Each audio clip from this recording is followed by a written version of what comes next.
It's Monday, and that means it's time to introduce you to our pet of the week. In today's Adopt Me segment, we are meeting adoptable rabbits because February is Adopt a Rescued Rabbit Month. Suaz Forsythe of Rabbit Wranglers is here with a bunny and some important information for anyone thinking of getting a rabbit as a pet, especially around Easter time. And that happens, right? People get motivated to get a Easter bunny-esque kind of pet, and they may not know what they're getting into. Right, exactly. It's a lot of knee-jerk reaction where you just go, oh my God, they're so cute, we got to have one. And then they take them home and they leave them in the cage all the time because they think that they're not, they don't interact with humans, but they really do. And we're not going to advise you not to get a rabbit, but what we are going to advise you to do is to do your research before you get them.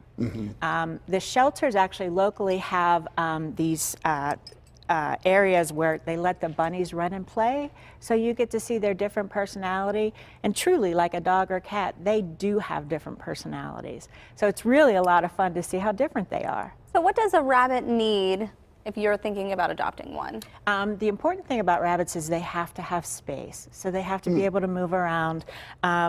They are creatures where they have to make sure they have escape paths, so they're very good at trimming wires. You have to be really smart and bunny-proof your house. Right. Yeah, absolutely. Yeah. So we have a lot of people who actually bunny-proof their whole home. My electrical outlets are 2 feet above the floor, so they don't have to worry about trimming any of those wires. And who is this you have on your lap? This is Gideon. Gideon. Gideon was let loose in the north of the city, and the sad thing is people, when they're done with rabbits, they don't realize that they can't survive outside. You see the eastern cottontails and you think, well, they can survive outside, but they can't. So tell us about the different kinds of rabbits then, because there are differences, obviously. There are actually 48 different breeds of rabbits. Wow. Isn't that amazing? Who knew? Yeah, exactly.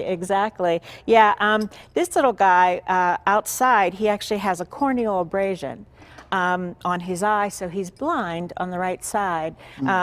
That's what we specialize. Rabbit Wrangler specializes in medical rabbits, so we have disabled, or I should say differently abled rabbits. We help people who have issues with their rabbits. We're not vet techs or anything like that, but we actually take care of palliative care of the rabbits that we have. And you have an event coming up so that people can learn more about Yeah, we how to always care for have rabbits, events right? coming down through the pipeline. We have in May we have we're partnering with Animal Friends University, and we're having a special where I talk about recognizing body language of the rabbits and what it might tell you.